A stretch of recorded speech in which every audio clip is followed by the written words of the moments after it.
Hello friends, ഇന്ന് വളരെ എളുപ്പത്തിൽ തയ്യാറാക്കാൻ പറ്റിയൊരു കൂന്തൽ റോസ്റ്റ് റെസിപ്പിയാണ്. കഴുകി വൃത്തിയാക്കി കൂന്തൽ കുക്കറിലേക്ക് ഇട്ടിട്ട് ആവശ്യത്തിന് ഉപ്പ്, മുളക് പൊടി, മഞ്ഞൾപ്പൊടി എല്ലാം കൂടി ഇട്ട് കൈ കൊണ്ട് നല്ലപോലെ ഒന്ന് കുഴച്ചെടുക്കാം. ഇതിലേക്ക് ആവശ്യത്തിന് വെള്ളം ഒഴിച്ചെടുക്കാം. ഞാനിപ്പം ഇതിലേക്ക് 1 ഗ്ലാസ് വെള്ളമാണ് ഒഴിച്ചേക്കുന്നത്. 1 ഗ്ലാസ് വെള്ളം ഒഴിച്ചിട്ട് ഒരു 5 വിസിൽ, 5ഓ അതിലേറെയൊക്കെ അടിക്കുക.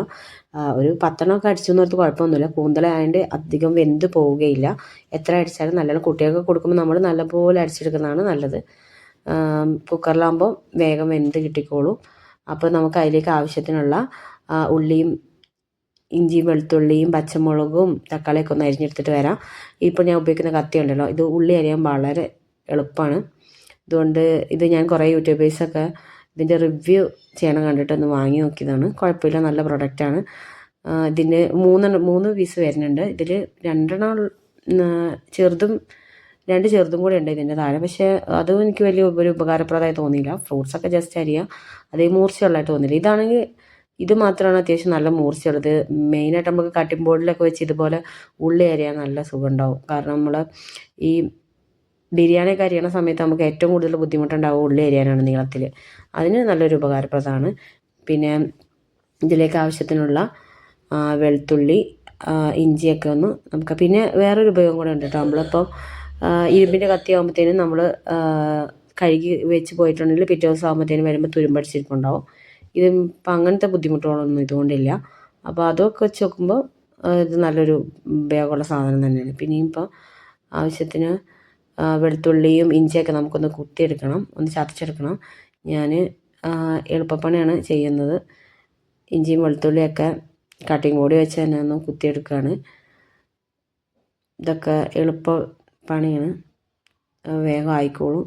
കുക്കർ ഒരു ഏകദേശം ഇപ്പോൾ ഒരു 6-7 വിസിലൊക്കെ അടിച്ചിട്ടുണ്ട്. 6-7 വിസിലടിച്ചിട്ടും എന്താ പറയുക, ഒന്നും കൂടെ ഒന്ന് വെന്തോട്ടെ എന്നുള്ള ഇതിൽ ഞാൻ വെച്ചേക്കാണ്. അപ്പം ഇത് അരിഞ്ഞ് തീർന്നുകോളം അടിച്ചോട്ടെ എന്നാണ് ഞാൻ വിചാരിച്ചേക്കുന്നത്. കാരണം അപ്പോൾ നല്ല വെന്ത് കിട്ടിക്കോളും. ഞാൻ മെയിനായിട്ട് നോക്കുന്നത് കുട്ടികൾക്ക് കൊടുക്കുമ്പോഴത്തേനും അത്യാവശ്യം നല്ല വെന്തോട്ടെ എന്നാണ് വിചാരിച്ചത്. കാരണം കുട്ടികളാകുമ്പോൾ അവർക്ക് വെന്തില്ലെങ്കിൽ അവർ റബ്ബർ പോലെ തന്നെ ചോദിക്കും, എന്താ റബ്ബർ പോലെ ഇരിക്കണമെന്ന്. അപ്പം നല്ലപോലെ ഒന്ന് വെന്തോട്ടെ എന്ന് വിചാരിച്ച് കുക്കർ ഇങ്ങനെ അടിച്ചുകൊണ്ടിരിക്കുന്നുണ്ട്. ഈ തക്കാളി ആവശ്യത്തിന് എടുക്കാം. ഗ്രേവി അധികം വേണമെന്നുണ്ടെങ്കിൽ തക്കാളി കൂട്ടി ചേർക്കാം. ഞാനിപ്പോൾ 2 തക്കാളിയാണ് എടുത്തേക്കുന്നത്, ഒരു ചെറിയ വലുതും. 2 തക്കാളി, പിന്നെ 4 പച്ചമുളക്. എരിവിന് ആവശ്യത്തിനുള്ള പച്ചമുളക് ഇട്ടാൽ മതി. നമ്മൾ മുളക് പൊടി ഇടുന്നുണ്ടല്ലോ, അപ്പം ഞാൻ 4 പച്ചമുളക് ഇട്ടിട്ടുള്ളൂ. അധികം എരിവ് ചേർത്തിട്ടില്ല. ഇനിയിപ്പോൾ നിങ്ങൾക്ക് അധികം എരിവ് വേണമെന്നുണ്ടെങ്കിൽ പച്ചമുളക് കൂട്ടിയെടുക്കാം. ഇനിയിപ്പം പാൻ വെച്ചിട്ട് എണ്ണ ചൂടാക്കാൻ വെക്കാം. പാൻ ചൂടായിട്ടുണ്ട്. ഇതിലേക്ക് നമുക്ക് വെളിച്ചെണ്ണ ഒഴിക്കാൻ പറ്റില്ല. ഇതുപോലെ സ്പൂണിൽ നെയ്യ് പോലെ ഇടാനേ പറ്റുള്ളൂ. ഇപ്പോൾ എല്ലായിടത്തും ക്ലൈമറ്റ് ഇതാണ് അവസ്ഥ. എണ്ണയൊന്നും ഉച്ച ആയാലും വൈകുന്നേരം ആയാലും ഒക്കെ അവസ്ഥ ഇത് തന്നെ. ഞാനിപ്പോൾ ബാംഗ്ലൂരാണ് നിൽക്കുന്നത്. ഇവിടെ പിന്നെ ഏത് സമയം ഇതുപോലെ തന്നെയാണ്. ഈ എണ്ണ ഒന്ന് ചൂടായ ശേഷം അതിലേക്ക് നമുക്ക് അരിഞ്ഞു വെച്ചേക്കുന്ന ഇഞ്ചി, വെളുത്തുള്ളി, പച്ചമുളക്, സവാള, തക്കാളി, പിന്നെ കുറച്ച് കറിവേപ്പില ഇട്ടിട്ടുണ്ടായിരുന്നു, അതും കൂടെ ഇട്ട് ഉപ്പും കൂടെ ഇട്ടിട്ട് നല്ലപോലെ ഒന്ന് ഇതുപോലെ യോജിപ്പിച്ച് വാട്ടിയെടുക്കാം. ഇനിയൊന്ന് മൂടി വെച്ചിരുന്നിട്ടുണ്ടെങ്കിൽ ഇതൊന്ന് വേഗം സോഫ്റ്റായി കിട്ടിക്കോളും. അപ്പോൾ നല്ലപോലെ വഴറ്റി ഇട്ടിട്ടുണ്ട്.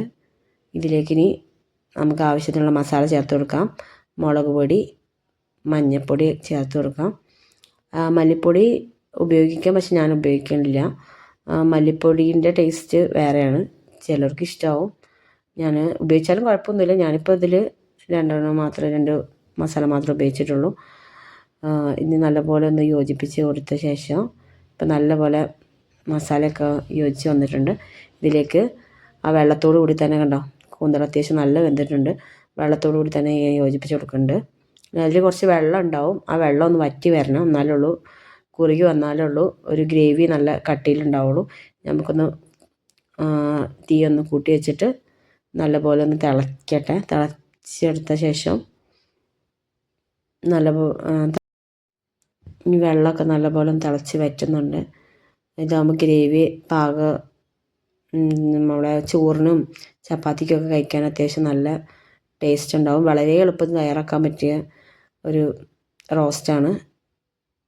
ഇപ്പോൾ ഏകദേശം കുറുകി വന്നിട്ടുണ്ട്, പാകമായിട്ടുണ്ട്. ഇതിലേക്ക് കുറച്ച് മല്ലിയിലയും കൂടെ നമുക്ക് ചേർത്ത് കൊടുക്കാം. നല്ലൊരു സ്മെല്ല് വരും. ഇപ്പോൾ ഏകദേശം റെഡി ആയിട്ടുണ്ട്. വളരെ എളുപ്പമാണ്, പെട്ടെന്ന് തയ്യാറാക്കാൻ പറ്റുന്ന സംഭവമാണ്. എല്ലാം ട്രൈ ചെയ്ത് നോക്കണം. ഇതുണ്ടോ, ഇപ്പം നല്ല കറക്റ്റായിട്ടുണ്ട്, വേവൊക്കെ കറക്റ്റായിട്ടുണ്ട്. കുട്ടികൾക്കൊക്കെ വേഗം ഇഷ്ടമാവും. അധികം എരിവൊന്നും ഇല്ലാത്തതുകൊണ്ട് കുട്ടികൾക്ക് ചപ്പാത്തിൻ്റെ കൂടെയും ചോറിൻ്റെ കൂടെയൊക്കെ കഴിക്കാൻ വളരെ ഇഷ്ടമാവും. എല്ലാം ട്രൈ ചെയ്ത് നോക്കണം. അപ്പോൾ ഇത്രയേ ഉള്ളൂ. എല്ലാവരും ട്രൈ ചെയ്തിട്ട് കമൻ്റ് അയക്കണേ. അപ്പോൾ ഇത്രയേ ഉള്ളൂ. Thank you.